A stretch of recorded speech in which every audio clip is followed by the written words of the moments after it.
hit with mega noise on all channels.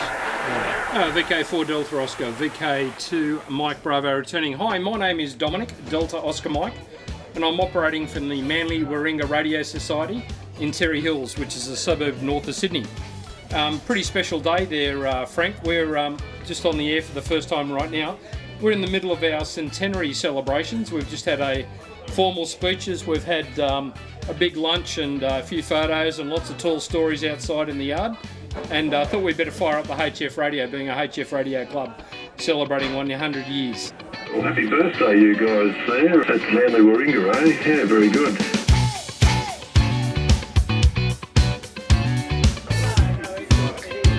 Hi. I'm a Catholic, I'm used to this. Come in the photo, everyone! Okay, happy 100 years. Cheers.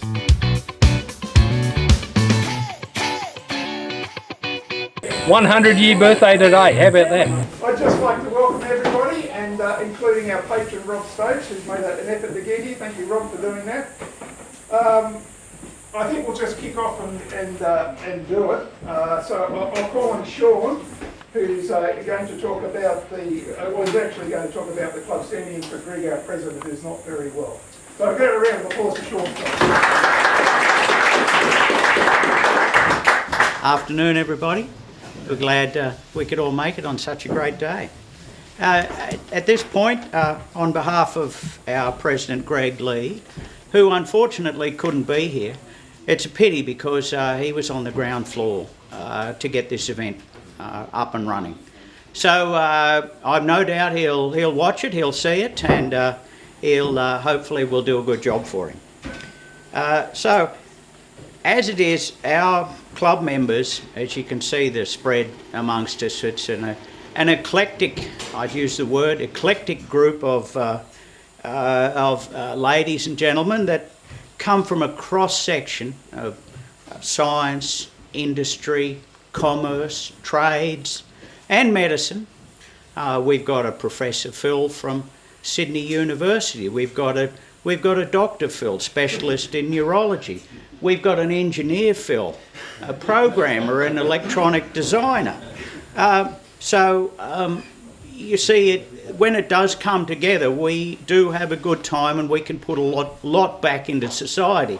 Rod over here, the MC, as a auctioneer, grazier, country gentleman, and now even a publisher, is a top bloke. Richard on the side, our public face in the world, and let's say historian and broadcaster, and he has a working life as well. So all the members contribute in their own way to enhance the experience for all of us.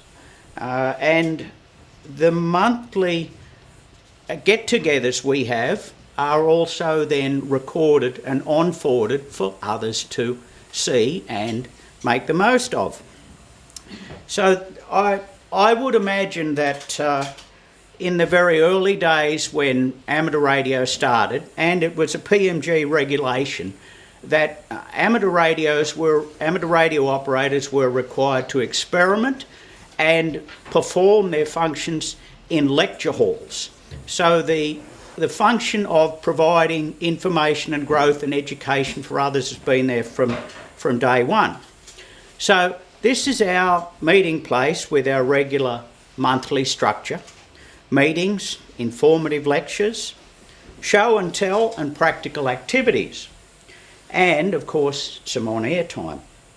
Now within amateur radio is a national body, international, scratch that, an international body, and we participate in lots and lots of things.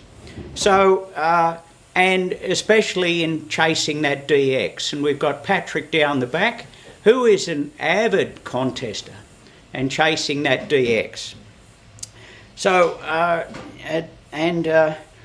you might say early amateurs, and it's true, I've read a lot of history in this, they eventually became the boffins of this world and then went on to even provide amateur radio with some of the technology we've got today, and industry and commerce, and they were kind of a cornerstone in the electronics industry because it was very much in its infancy back then.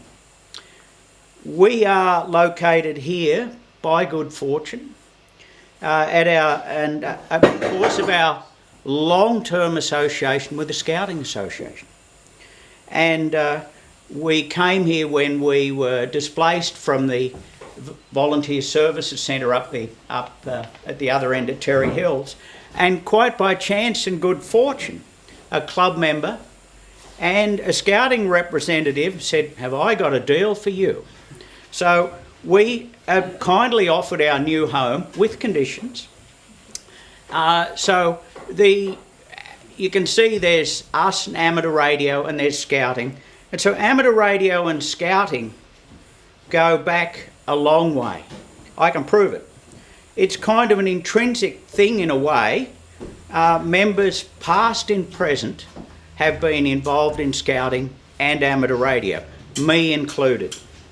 So as part of our promotion and interest in promoting the amateur radio, shall we say, method, we participate in joint activities with the Scouting Association. We put on a field day for Sydney University under the control of Dr. Phil, or Professor Phil. And with Scouting, we encourage them to participate and learn, and hopefully they can get a little bit of a spark that gets them into the electronics industry and amateur and communication and voice communication and participation. And in each October, JOTA is the biggie. So if I can just wrap up, we've got a couple of minutes. It's a little short story as an example of how that spark attracts one to the hobby and a career in electronics. One Saturday afternoon, 60-odd year ago, a group of cubs from 2nd DY went to Manly, and we went to the home of an amateur in Manly for the afternoon outing. And if I think about it now, it may well have been an amateur from those very early days of the society. I hope it was. So there is a long-term connection. We went into this man's house, and in the back room where he had his hardware set up, and little 10-year-old kids, and you see the set, as it was called, was bigger than me. And we could look out the window and see the dipole strung from the house to the fence, and wondering, where's the other end? Who's going to talk on the other end? So little wide-eyed kids that day looking at this set, dials, needles, and valves that glowed when he spoke. I'm going, far out. And then we had a chance to, or our first opportunity ever, which is pretty rare, to talk to another person on the wireless. So, scroll forward 28 years. I participated in my first JOTA as an amateur with this club in 1991 at Narrabeen, where in those days we had a big camp of 400 plus youngsters, all keen. So our little group of 6 turned into 400. And these 400 descended upon us in our tent, and they all wanted to get on the air. So, and we worked our way through it. We had good contacts that day, but they too had a chance to speak to another JOTA, boy, girl, etc., somewhere in the world, in the same way we did And we hope that that little spark of introduction to the electronic world that started us off. So I'm pleased to say we're still doing our thing 100 years later. Thank you.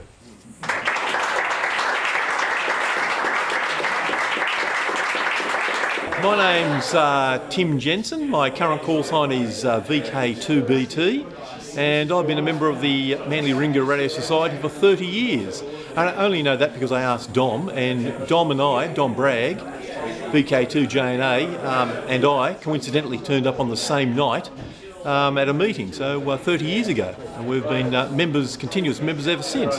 And what a great club it is. So every Wednesday night we meet and chew the fat and talk about tales and stories, and some of them are even true.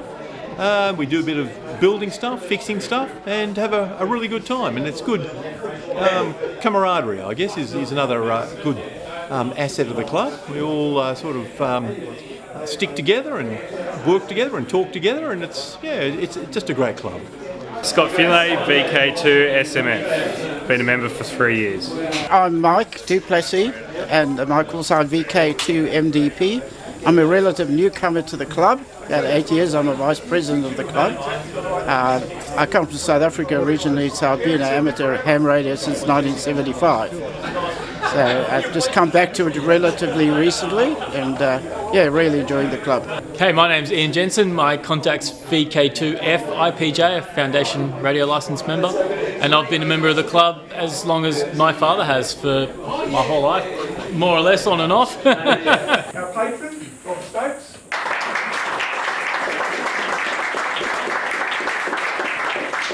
Well, thanks, ladies, gentlemen, Dr. Phil, Professor Phil, Engineer Phil, everyone else called Phil. It's wonderful to be amongst such a great group of people, and also to serve as your patron.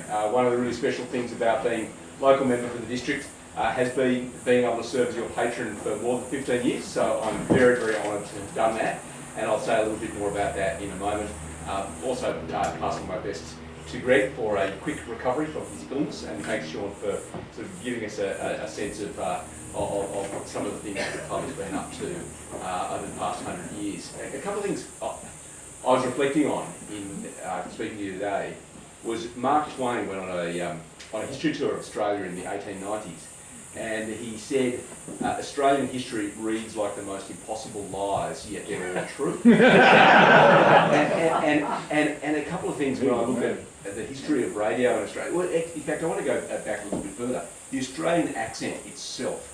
So there's some terrific oral engineers and specialists at Macquarie University, and I had the opportunity to talk to them, and I asked at one point, where did the Australian accent come from? And the accepted wisdom is that the first generation of European-born Australian kids, so post-invasion, the first group of currency lads and lasses, most of the convicts came from London, from the east end of London, and because the dominant currency of the colony was rum, basically everyone was drunk. And so, genuinely, it's a drunk Cockney accent. So I think that says a lot about us, actually. And if you go to a pub in London, either there's drunk Cockneys or Australians or both. But a little story about some of those engineers from Macquarie Uni went on to form a company called Appen Technology, which is now one of the biggest speech recognition companies in the world. So again, just a little anecdote of Australian know-how and Australian energies who have gone on to change the world in telecommunications. And that's been the case ever since. Wi-Fi, as we know, is an Australian invention, John O'Sullivan and the CSIRO. Google Maps, an Australian invention. And crystal sets themselves. I mean, when we look at the history of the association, the first radio broadcast in Australia on 2SB was in Sydney in November 1923. That was, 8 months, 9 months. They're not 100 yet. Yeah. That's right, after the creation of this association. So, and remember, the creation of radio was as far back from the creation of the association as the Sydney Olympics is from us today. So it was a very recent invention, and it hadn't even had its first broadcast in Australia when this association was first founded. Why it has a special application to me, just to share, my grandfather, who I've never met, he died shortly after the Second War, in both wars, and he was injured in the Second War and passed away afterwards. He started a company in 1923 called Radios, and it was the inventor of Kitset, the name Kitset, and he was a big manufacturer in Sydney of crystal sets and radio kit sets in the 1920s, 30s. I think the company wound up on his death about 1950. So for me, and he grew up in Manly, so I wouldn't be surprised if he, many years ago, had an association with this association itself. So for me, it's a little personal connection, so that's why it's very personal to me and very important to me, and I couldn't be proud to be associated with you. In conclusion, I also wanted to bring the best wishes of Professor Hugh Durant-White, who is the New South Wales Chief Scientist and Engineer. He was fascinated about the event today, and when I told him about it, and wanted me to pass on his best wishes, and that he, very senior scientist himself, was head of Defence Science with the Ministry of Defence in the UK before taking up his current role. So he wanted to pass on his best wishes as well for a successful 100 years to come. And again, thank you for including me, and happy anniversary to everyone.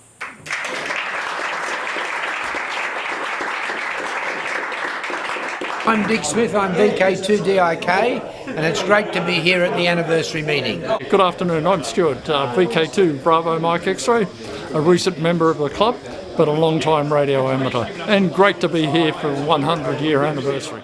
David Berger, VK2CZ, and the club is just a fantastic forum to help out people both in technology and radio, but also kind of like the Men's Shed support group, where it's helping people get themselves through life and the challenges, and some of the grey-haired people providing mentorship. So it's a fantastic all-round club. Hi, my name's Robert Drake and I'm VK2DH. I've been associated with the club since about 1977. I got my call sign when I was 15, and I've worked with a number of the fellows in the club. Currently I'm the coordinator between the Scouts and the club, and I look after that relationship between the two. The fact that people can get together who are interested in amateur radio is fantastic as far as I'm concerned. When broadcast radio was first introduced, they said, but what are we going to do with it? What is the use of it? So little did they know where it was going to end up. Anyway, I'm probably treading on the toes of Richard, who is our, unofficial but official club historian, who's done some terrific work digging up the past of the club. So over to you, Richard. Thank you, everybody. They've given me 15 minutes to recount a century's worth of club history. This will be very much the abbreviated version, but I hope you enjoy it. Also, I might mention that Sean mentioned the eclectic range of technical skills and other things like that. Also, I don't think you mentioned the eclectic range of origins that we come from. As you might guess, I'm not here, from Ireland. We have Richard, Honorary, from the US. We have our President Mike, where are you? From South Africa. And a few other blow-ins, like myself, from other parts of the world. But we've all come together here to form this club. Alrighty. So this is, the title is Surfing the Airwaves Since 1923. It's the banner I put on the website a couple of years ago, because waves, beachside, and 1923. I should also say that I'm really the person to blame for us all being here today and not in about 3 years from now. I'll explain why shortly. I mean, in 3 years I might be too decrepit to actually do this. Anyway, we'll start off with the sources that I used to dig my way through this to this day. Basically, the club website itself had some information about the club. There's also the National Library of Australia's Trove website, which is an absolute goldmine that certainly lives up to its name. It's an archive of digitized newspapers, magazines, things. And you can go onto that website, you can find magazines, articles, you can tag them, if it's something of interest to you, you can say, well, this article here mentions our club, so you can tag it there to make it easier for other people to find. The text on those pages was scanned and converted to text by a computer. They do a really good job, but they're not perfect, so you can go in and correct the text to make it easier for other people to find wonderful things about. And finally, the World History website, World Radio History website, which is also known as the American Radio History website. That's got huge archives of magazines, radio-oriented magazines from all over the world. That was in the gold mine. Anyway, we'll start off with the club website history page, and this man here, some of you will know him. For those of you who don't, this is Gerald Savin, Jerry, VK2 AGS. Unfortunately, he's not with us anymore. He passed away in 2015, but he left us the golden seed that started this journey. In 2005, roughly, he wrote up what he knew of the history of the club, because he is our history of the past. He was the only member of the club who was a member of the original Manly and District Radio Society. He joined in 1936, I believe, and his recollection was that the club had started in 1934. Yeah, that's all we knew up until about 2009. And 2009 or 2010 was about the time that Trove became publicly available. And me, being a nosy busybody, had decided I had to do some fact checking with this and see, well, let's see what happened in 1934. Could I find out anything about the club? And it turned out there was stuff in the club, so he wasn't making that bit up. But it turned out that there was stuff about the club that even Jerry didn't know. So anyway, as I said, Jerry's no longer with us. If he were with us here today, he would be maybe 102, 103, I don't know exactly. But I do know that he would be over more than 100, because during my exploration of Trove, I did find mention of Jerry and his brother Eric, I believe, from the Wagga Wagga, I forget the exact newspaper, it was a Wagga Wagga newspaper anyway, where he and his brother appeared in a fundraiser, a hospital fundraiser, in costume as Dick Whittington and his cat, and that was judged the most admired costume of the entire event. But that was October 1919, so he had a couple of years on the club. But anyway, he left me the seeds of things to start off with. And this is documented on the club website. If you go to the right-hand side of the page, you'll see club history explored. It's still very much a work in progress, but it's all the stuff I've collected over the last 10 years. Anyway, after a lot of digging, I discovered, my initial search found an entry from July 1923. So I thought, ho, there's more to be discovered here. But the more and more I dug, the more and more I discovered, obviously, and eventually ended up at the earliest mention of the club. This was actually a few days before the club was formed.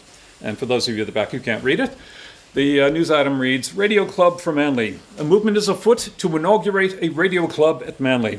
The formation meeting has been called for Monday, 26th of February at 8 p.m., that was daylight saving time, in the Presbyterian Hall, Raglan Street, Manly. Now that Presbyterian Hall, or at least the church to which it's attached, is there. There is a hall. I don't know if it's the same hall, but it is there. You can go and visit. We should have it really heritage listed for that reason. But that was the 23rd of February, 1923. So the meeting was duly held. So we don't actually get into the second century now until 8 p.m. tonight. So we're still in the first century here. So but I was curious about where else the club ever got mentioned. It's all very well getting into the local press. Again, that one there was in the Wireless Weekly, which obviously covered lots of radio stuff. Well, we also appeared, and I don't think this is a comprehensive list, but the Adelaide Advertiser, the Bulletin, the Daily Telegraph, the Evening News in Sydney, the Evening News in Rockhampton. I don't know why they were interested up there. Somebody thought it was. The Gloucester Advocate, the Newcastle Sun, the Sunday Times, are on Sydney Morning Herald, of course, and one curiously named magazine or newspaper called Truth.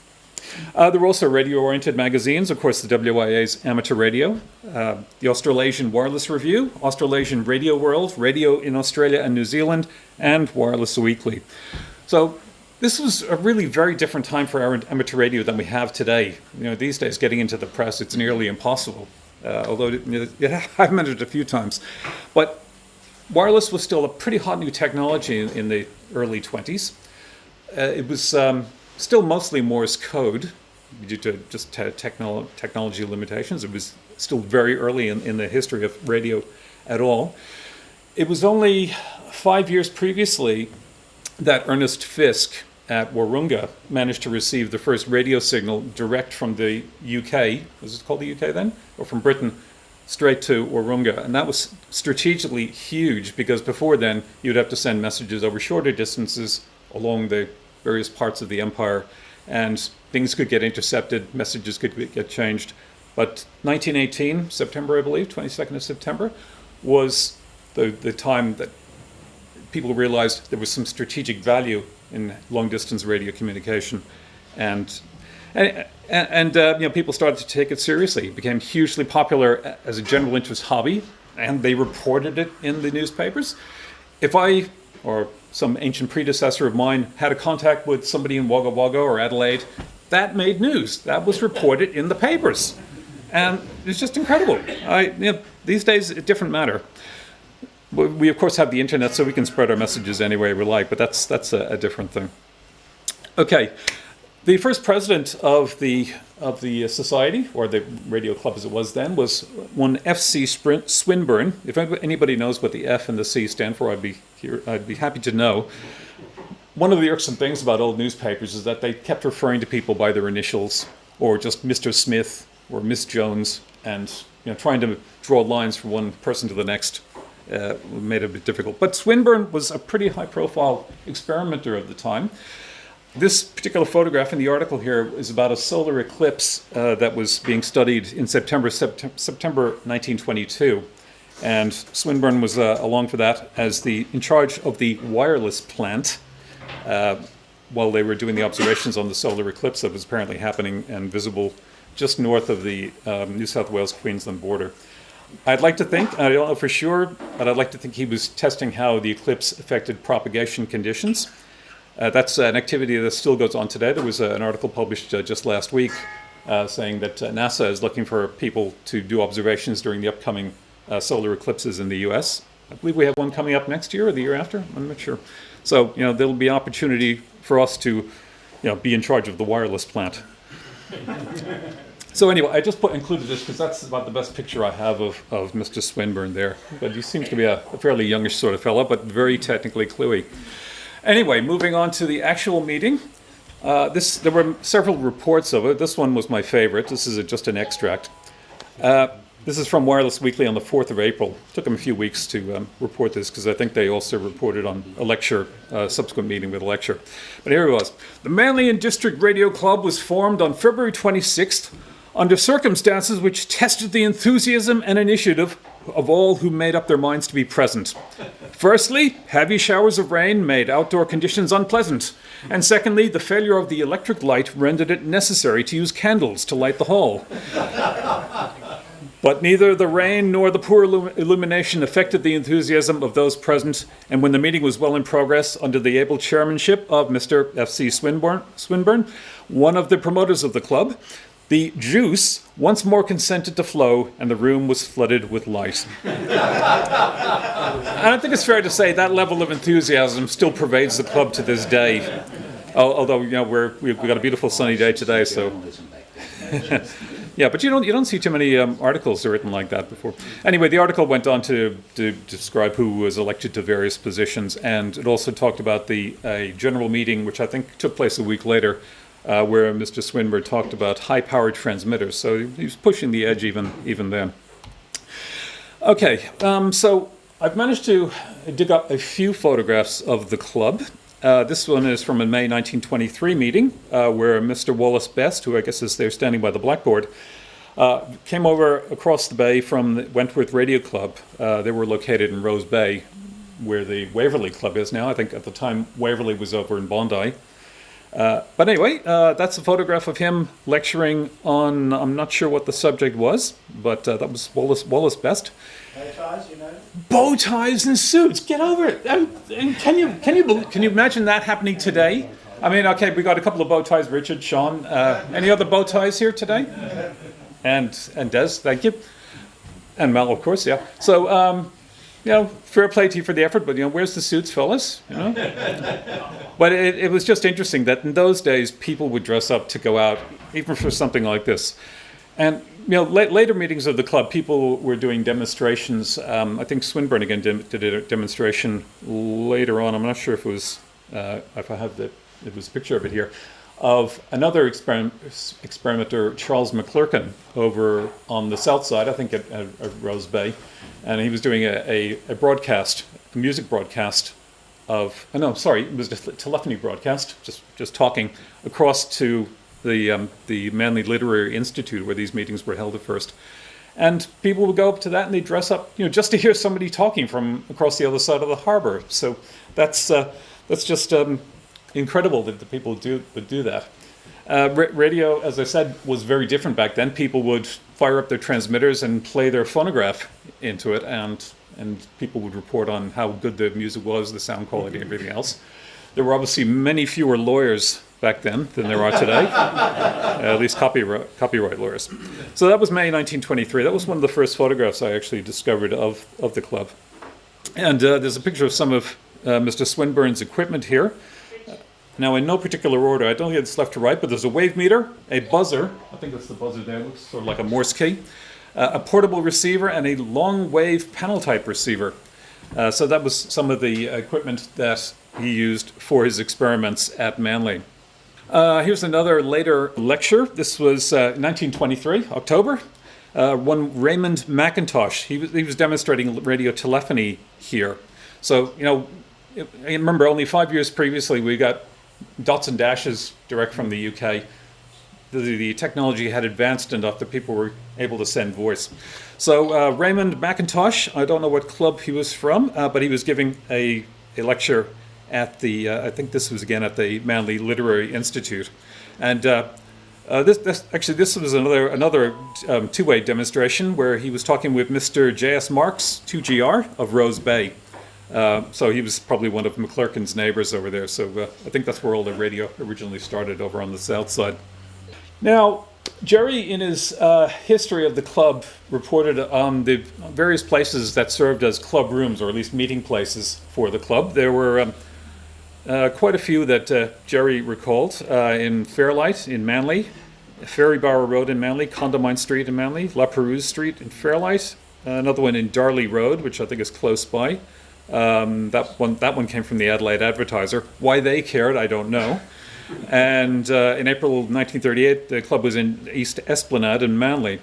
So the Condamine Street venue is this one right here. It's now a Lifeline shop. You can find that at the corner, close to the corner of Condamine Street and Sydney Road, yeah. And if you probably can't see it here, but right at the top there, 1933 is on the, would it be the cornerstone? So that building would have been very new when the club moved into it, or at least took possession of it. So if you look at the news reports of the time, they were talking about putting up antennas and towers in there. So I think they had a sort of semi-permanent residence of that. But a couple of years later, they were back at Manly. So yeah, so I think in those early days, having a place to live, a place to call your clubhouse, was pretty rare. But it just puts into focus maybe how lucky we are to have been here for 13 years, roughly. Yeah. So again, that was gold. And of course, previously at the Volunteer Services Centre for 20 or so. Anyway, just another little highlight, and I think I've actually run over my 15 minutes here, but to hell with it, I'll be quick. The club used to have lots of external events. It wasn't all hiding in the clubhouse. We took part in exhibitions, radio exhibitions in Town Hall, for example, where the club won prizes for the technological handiwork of the members. And this picture here is from January 1934. It was to promote a field day at Brookvale Oval, or Brookvale Showground as it was called then. I presume the two are the same. I don't know where that photograph was taken. It was taken before the actual event. I thought it was curious, though, that the guys were crouching in the grass with their radios and trying to look like they're under fire or something. I don't know. But they were out there. That's the main thing. And they were promoting the hobby. So good on them, whoever they were. So anyway, let's just go back to that for a second. So that takes the club sort of through the 1930s. stuff was going on throughout the 1930s, and then for some reason, things kind of petered out around 1939. Something went that just threw things off the rails. Yes, you guessed it, it was World War II. They say the first casualty of war is the truth, the second casualty is the amateur radio licenses.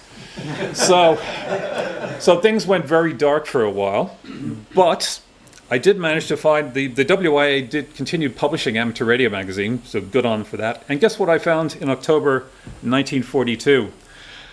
From Corporal Sabin, that's our VK2H, yes, RAAF Darwin, comes news also of the ham spirit.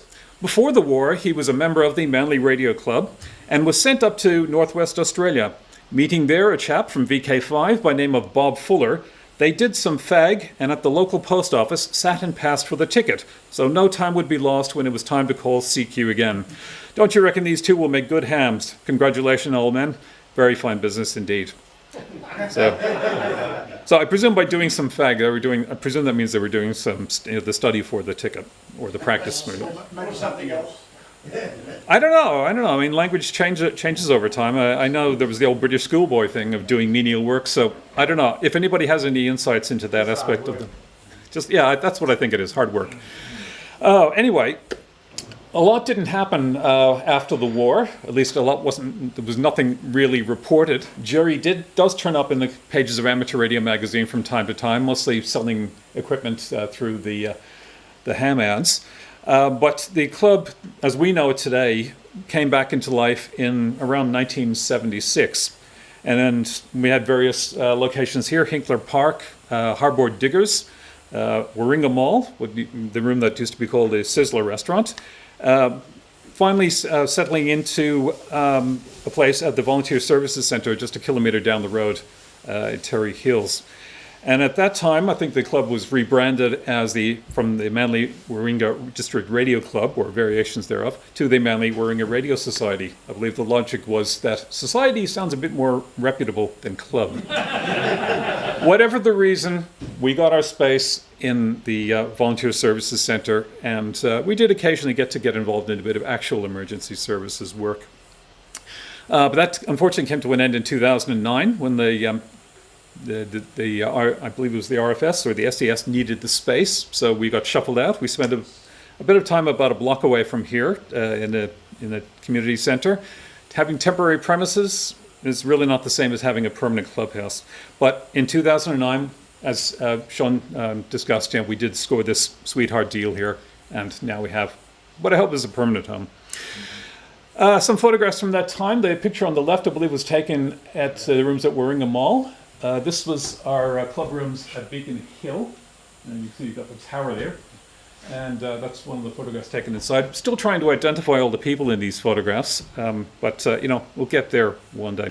We have had some brushes with fame. A couple might be of note. This fellow here, Tex Morton, VK2HZ, he was a very popular country and western singer and had an acting career, including We of the Never Never. He was a member of the Manly-Warringah Radio Society. I believe Dom has documented that on Wikipedia. Yeah, thank you for that, Dom. I didn't know that. So he used to drop into the club when it was in Harbour Diggers. Here's another photograph taken at the Volunteer Services Centre. This is a fairly low-key one, but one I'd like to point out. You know that game 6 Degrees of Separation? Where you know somebody who knew somebody who knew somebody? Yeah. I'd like to point out this gentleman here. This is Colin Cregan. VK2 NJC, I think he was. Very quiet gentleman, quite elderly, not in good health, and he's unfortunately no longer with us. I would just like to point out that he was a personal associate of Arthur C. Clarke, the famous science fiction writer and the guy who thought of geostationary satellites. So he was a very nice guy. Sorry? He worked at Woomera as well. Okay. We have another person, or had another person who worked at Woomera, the man in the foreground of this photograph here, Case Lindemann, VK2CKL. And the occasion of this particular photograph was taken in 1993 when Dick Smith is not here, is he? We had a promise that or a suggestion that he might turn up. Okay. Well, Dick Smith, you might recall in 1993, decided to take on the challenge of flying across Australia in a hot air balloon, which he successfully accomplished, taking off from Carnarvon and ending up, I think, somewhere near Casino in northern New South Wales. The ground station was in this room. We had sat phones and all sorts of other technology, but Dick insisted that we have an amateur radio station as well. So in conjunction with the Wireless Institute New South Wales division, they set up that whole thing. And of course, a couple of members from our club helped to run the station, Case being one of them. I think I had a go at it as well. There were several others who aren't recorded in that photo. And in the background is VK2KAA, Jo Harris. She still is, I think, a keen historian. She's traced her lineage back to the court of King Henry VIII. But she's collected histories of many amateurs in New South Wales and beyond. Anyway, this is Phil. Stand up. Look, you'll know that you might not recognize that. Beard's gone a bit grey, as has mine.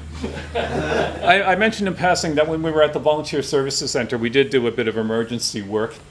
I have to say this photograph was not taken in connection with that. That was taken at the opening, I believe. But it's Phil in a Wyson uniform. Okay, just go with the flow. Late 1993, early 1994. Sydney was surrounded by bushfires. You could not get in or out of the city. The SES, I believe, had problems with their infrastructure, as in it was getting burned out. And we had occasion, Wyson and assisted by club members, bypassed that damaged infrastructure and kept the emergency messages flowing back and forth between the Central Coast and here. So that was our little bit. I'm sure there have been other occasions when we helped out, might have been before my time. But unfortunately, that was really the last really good emergency that we had to deal with. So by the time 2009 came along, people were asking, what do these guys do for us? So anyway, the RFS and the SES aren't interested in ancient history. But anyway, that's the story behind there. And fast forward to 2000, Dick Smith was back on the road or in the air again, this time with the challenge of flying between Tasmania and Australia, but doing it against the wind. And again, we were there helping out, and we were running the ground station there for VK2 AWI Portable and the special event station VI2 TAS as well, just to commemorate the feat. From left to right across the page there is Bernd VK2IA, Jeff VK2BT, Ted VK2FLB in the dark blue shirt, some guy standing up there in the background. I don't recognize him, the color of the beard's all wrong. Tim VK2ETJ, who is now VK2BT, and Russell VK2BYN. And Russell, where are you? Yeah, look, I didn't think you still had grey hair back then, but anyway, you did. Anyway, that was a hugely popular operation. Okay, that brings me to the end. I'd just like to think about how hugely things have changed for amateur radio in the last 100 years. Today, we can do things that our forebears in 1923 could not imagine doing or having, and they could not even imagine imagining having and doing the stuff that we do today. And think forward, if you will, to what it's going to be like when some other poor sod's going to be up here, or maybe in low Earth orbit, or on Mars, wherever the club happens to be then, doing this in 2123. And what will the club historian be saying about us then? So I think it's time. What we have now is because the people 100 years ago, recorded what they did. They did interesting stuff. They told people about them. You've all heard me say this. And now is the time for us to start doing stuff for the guy in 2023 to report. So please, let's start making history today.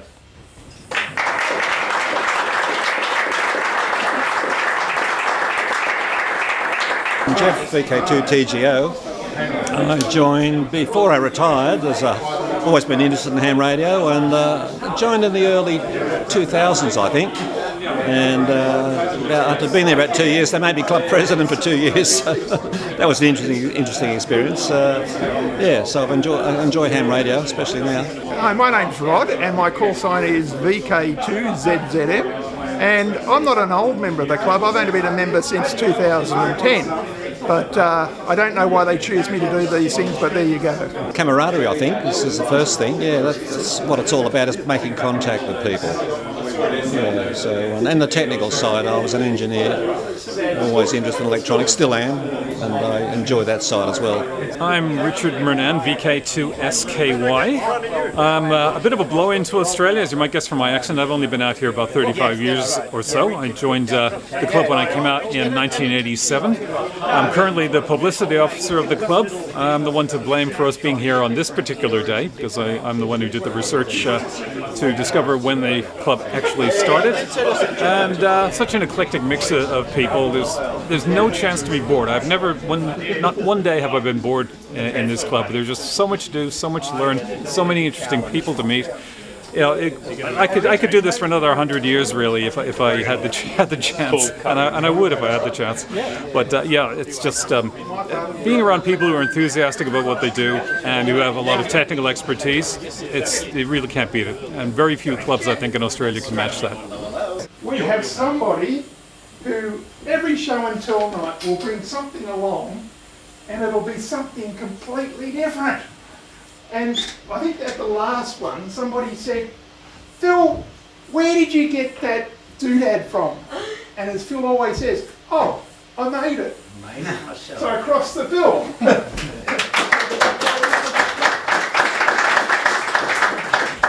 Well, thank you everybody. It's lovely to see so many members here. I think everybody said just about everything, but I'm going to touch on a few different aspects of the club going right back. My involvement started at Beacon Hill. The club was set up in the old RAAF radar station, and they were having trouble getting a repeater working.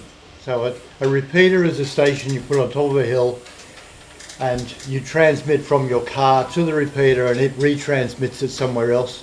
The Northern Beaches being a very hilly location, it's hard to get up over the hills with that sort of communication.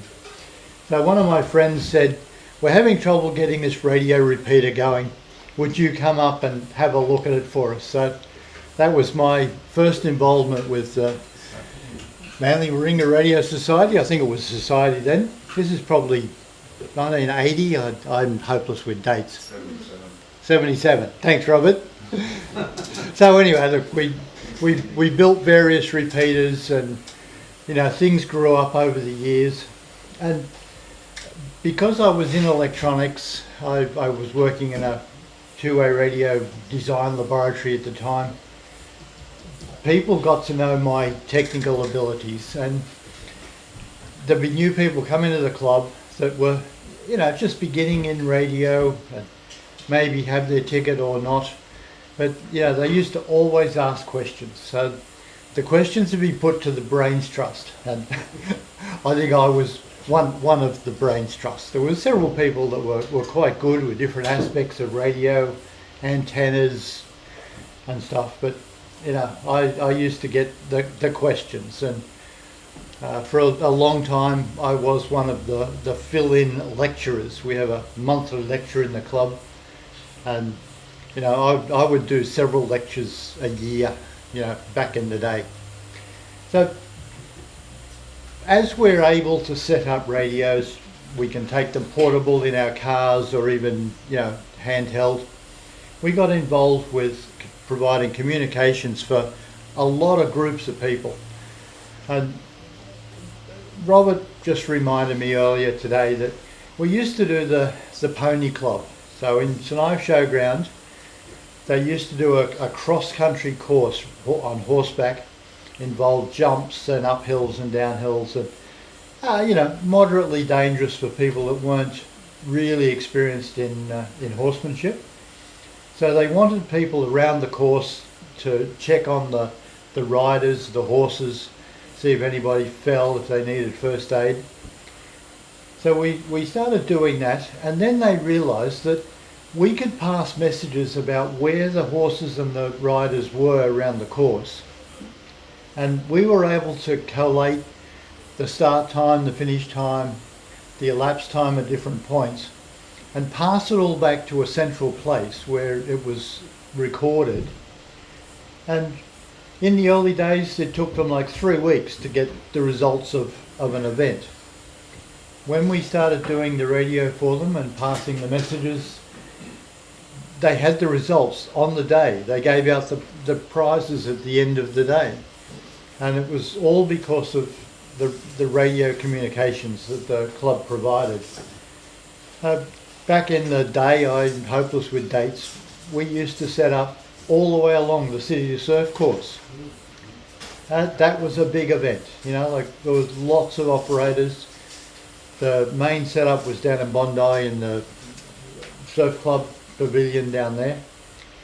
Along the course, we needed people to call for ambulances. People go in the City to Surf that do not know how to run up, what do they call it, Heartbreak Hill. You know, and you know, in the days that I was doing it there was a lot of people needed immediate first aid, and we were able to provide radio communications. They'd always set up a full hospital down at Bondi, and there was ambulances all along the route. So, yeah, that was the sort of thing that we did. Sean touched on Jota.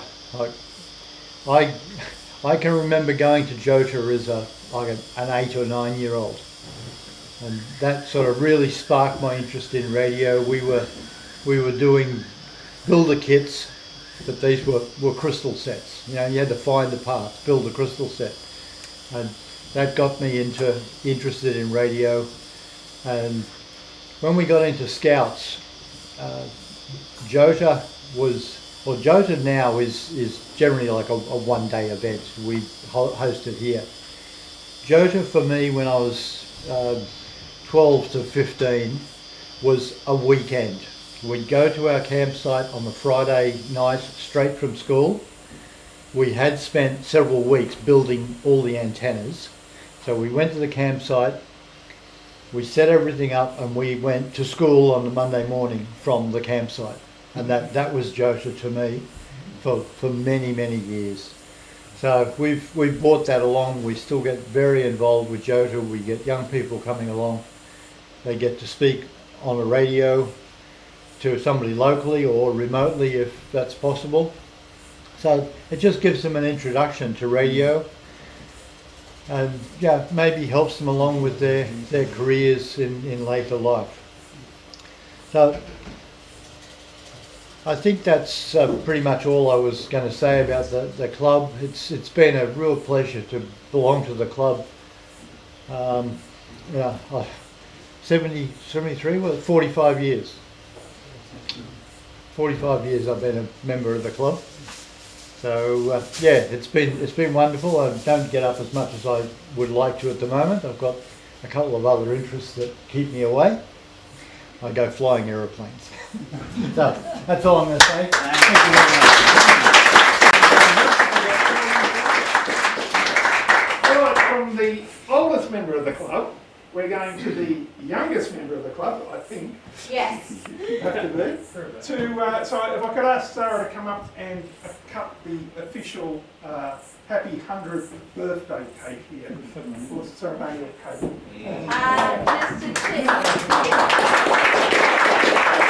Just before we get to lunch and cut the cake, I would like to say thank you to a couple of people who let me be a member of the club. 2019, right before the pandemic started, my father was inspired by me and kept forcing me to do my amateur radio license, and I said, why? Why? So it got me thinking. I haven't been part of the club before 2019, so I said to him, yeah, since I'm going to be the only person out of the family who did it, and I got 96% on my test, both Crackleberry and I had my very first contest for the John Moore Field Day, and Rod, you got me on the radio and I couldn't get off. So I would like to say thank you. We have been through ups and downs, and I would also like to say thank you to Mike for letting me do this cake and letting us have a lot of memories throughout the time, and it has been a very good past, and we're hoping to make a lot of memories for the future. And even though we were stuck in a 3-month lockdown, I must say it was pretty tough, but we would like to say thank you to you who did the online radio net every Wednesday, and it made it possible for everyone to join, and also Zoom. For the people who aren't here, we are hoping that you can listen to the speech, and we would like to say thank you for Rob Stokes, who could make it today, because it has been an honour for you being our MP.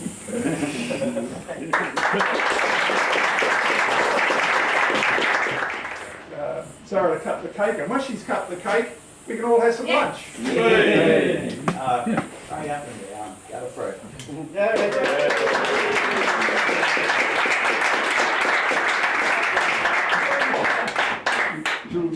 Best wishes from John Blackman, VK3UI, past president of this club, and Peter Jackson, VK2WPJ, also past president. So, yeah, they're sorry not to be able to come. Thanks, Peter. Talk amongst yourselves and tell all the stories over the last 100 years. Thanks, Rod. VK2 DIK, VK40O. Yeah, VK40O, VK2 Mike Bravo.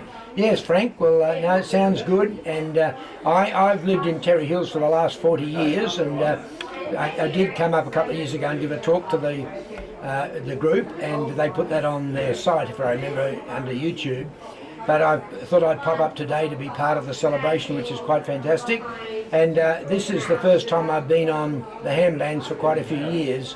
I have a Cessna aircraft which has a King HF in it, which has got synthesised HF radio, so sometimes I get on air on that, but not very often. So back to you there, Frank, VK40O, VK2MD.